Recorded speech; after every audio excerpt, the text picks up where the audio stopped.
Oh, hello! My name is Mara, and welcome to Books Like Whoa.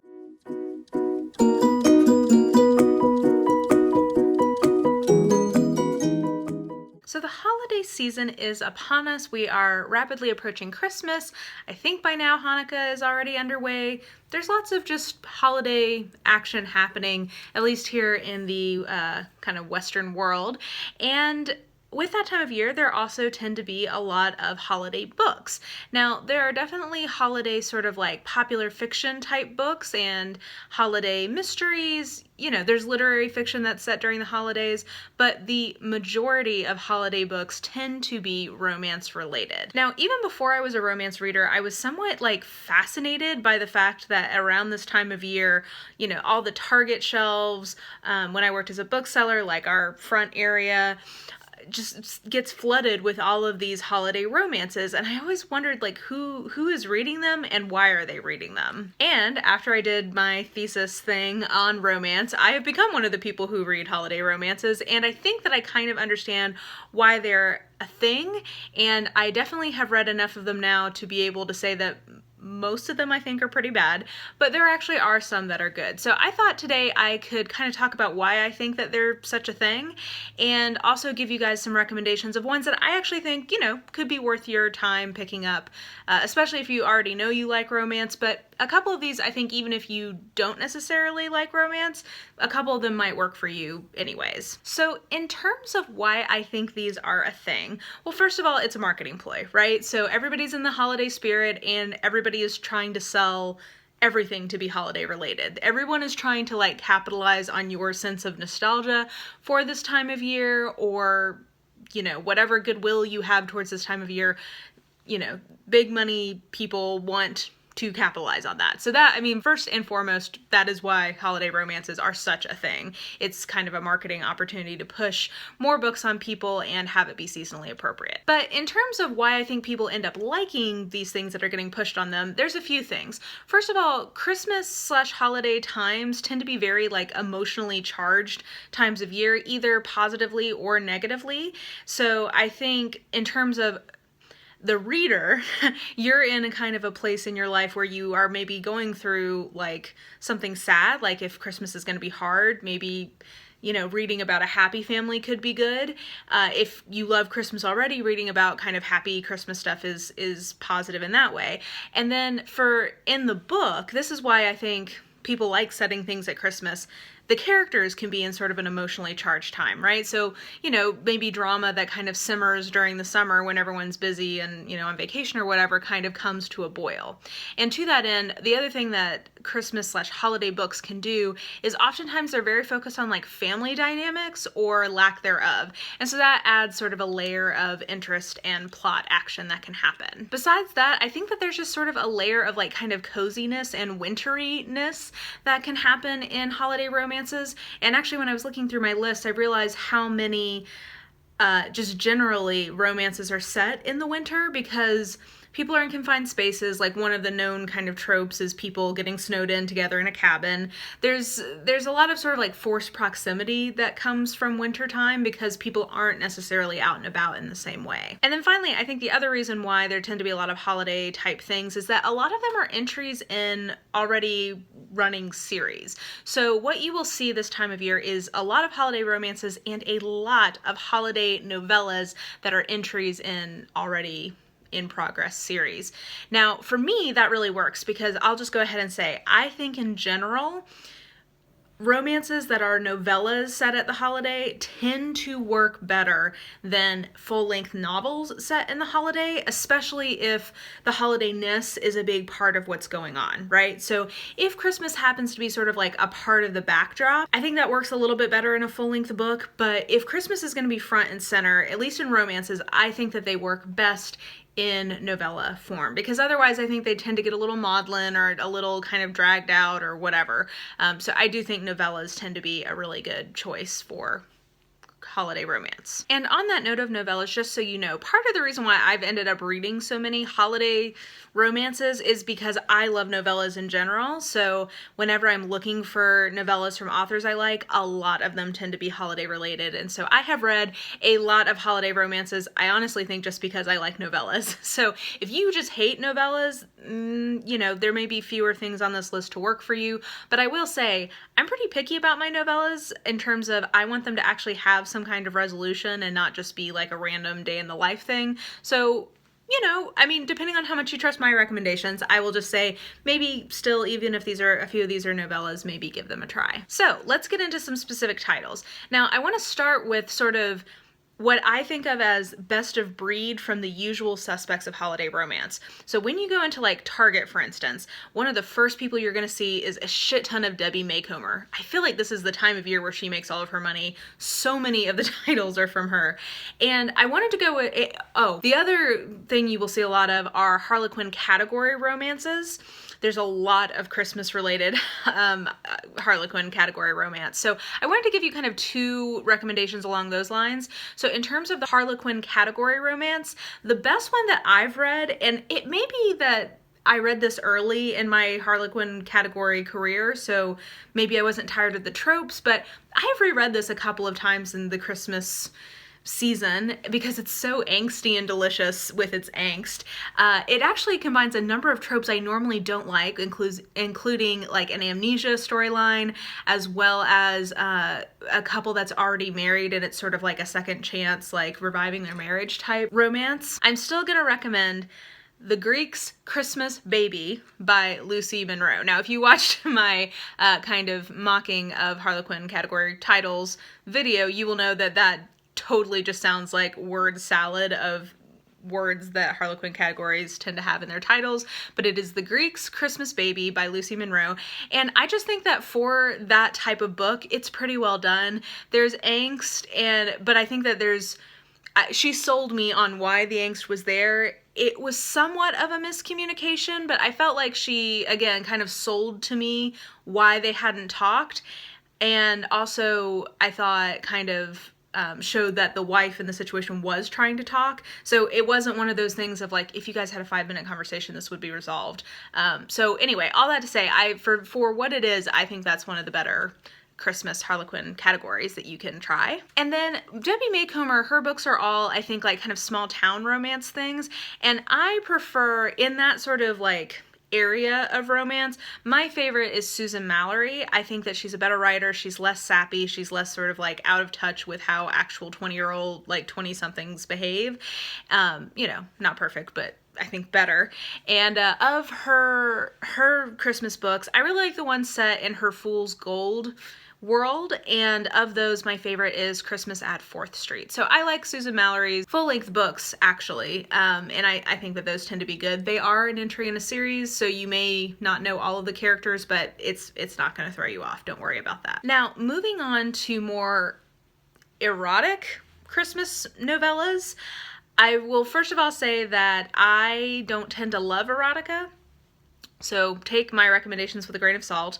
One of the ones I want to highlight is actually, unfortunately, the only non-Christian entry on this list. I honestly just haven't read that many good Jewish or Kwanzaa or whatever related holiday stories, and I'm, open to reading more. I want to read the one from Sarah Wendell about Hanukkah. I haven't ever actually gotten to that one, but I want to recommend Matzoh and Mistletoe by Jodie Griffin, which I think I mentioned in a recent wrap-up.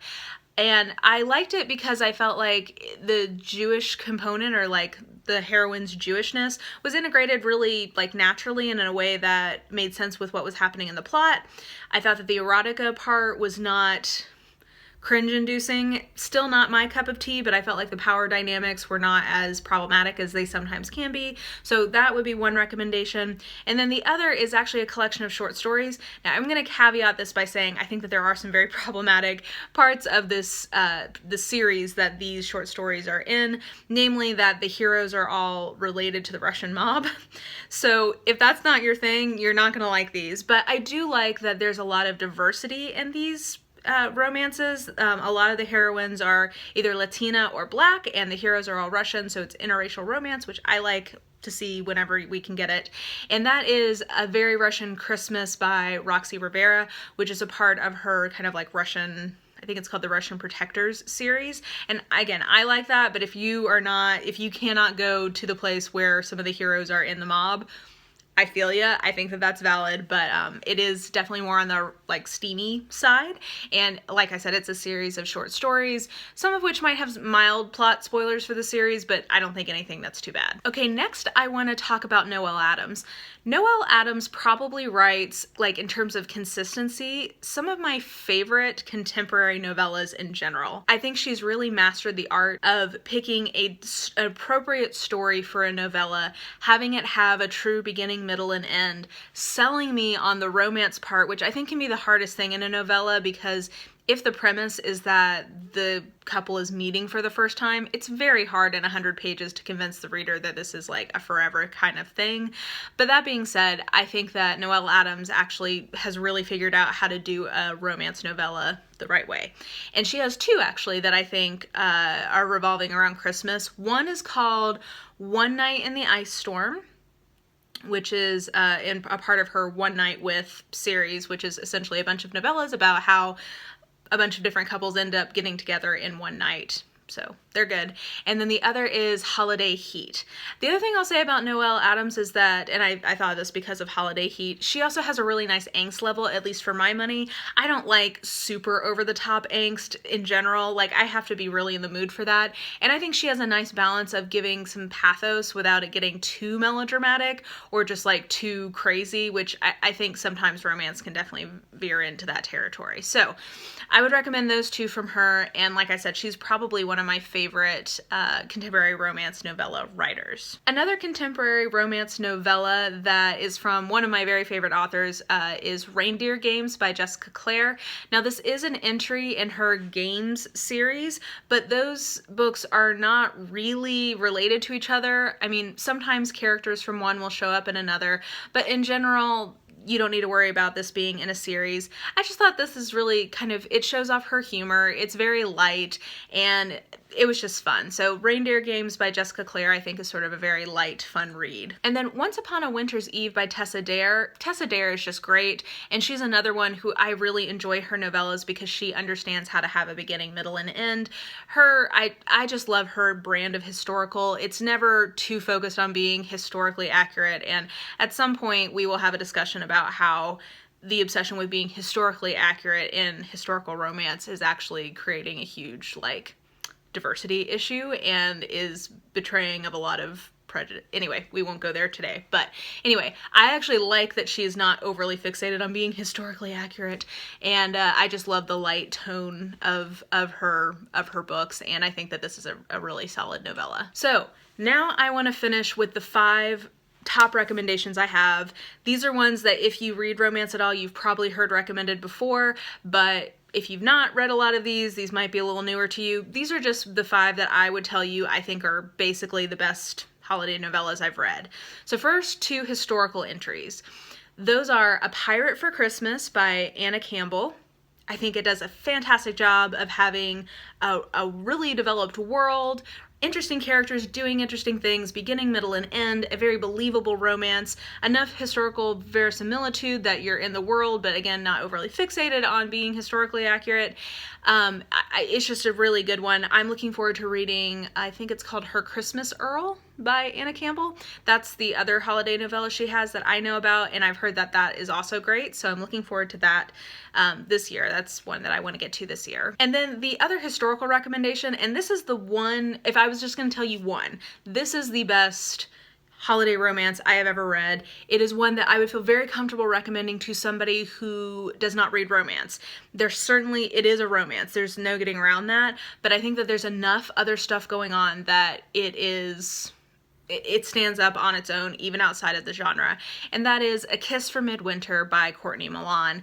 I really, really like Courtney Milan. I think she's one of the most talented people writing in the genre today. She writes very beautifully. I think she has very interesting takes on kind of tried and true tropes within historical romance, and this is just, to me, a really powerful story about kind of trust and how trust is formed, how it's broken, and how it can be rebuilt, and it's in the setting of kind of like Victorian England.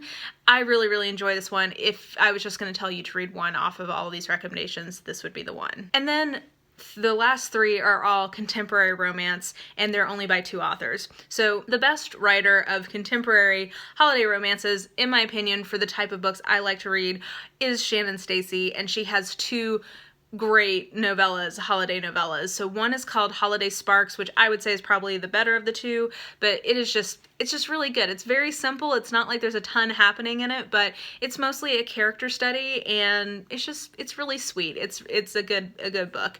And then Margarita and Mistletoe, or is it Mistletoe and Margarita? One of those 2 is the other one that I'd recommend for her. I think that's really good. Side recommendation is Snowbound with the CEO, but that I don't think is technically Christmas. I think it's more just winter. So anyway, I think Shannon Stacey writes very nice contemporary novellas, and Holiday Sparks, like I said, is probably the best contemporary holiday romance that I've ever read. And finally, my last of those 5 ones that I would recommend is the Kent Brothers trilogy from Jaci Burton, which is a series of 3 novellas. I guess that's kind of a cheat. That's more than 5 books, but that little trilogy is really nice. In particular, I think the last 2 entries in it, which are A Rare Gift and I think The Best Thing.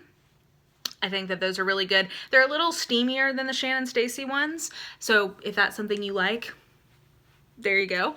But anyway, I think that those are really nice books as well, and yeah, all of those are small town contemporary romance. I do think that small town contemporary romance lends itself pretty well to the holiday romance genre. So that was some recommendations for holiday romances. If you are in the mood to try them, if you've seen them out and about and always kind of wondered what the deal was and if there were any worth reading, like I said, if I just was going to give you one from this list, it would be A Kiss from Midwinter by Courtney Milan. I think that one stands up even outside of people who like the genre, and yeah, but hopefully in there somewhere there's something for almost every reader who is open to reading some romance. So I think that will do it. If you enjoyed this video, please like, subscribe, follow me on the social medias if you are so inclined. All of that information is in the description box below.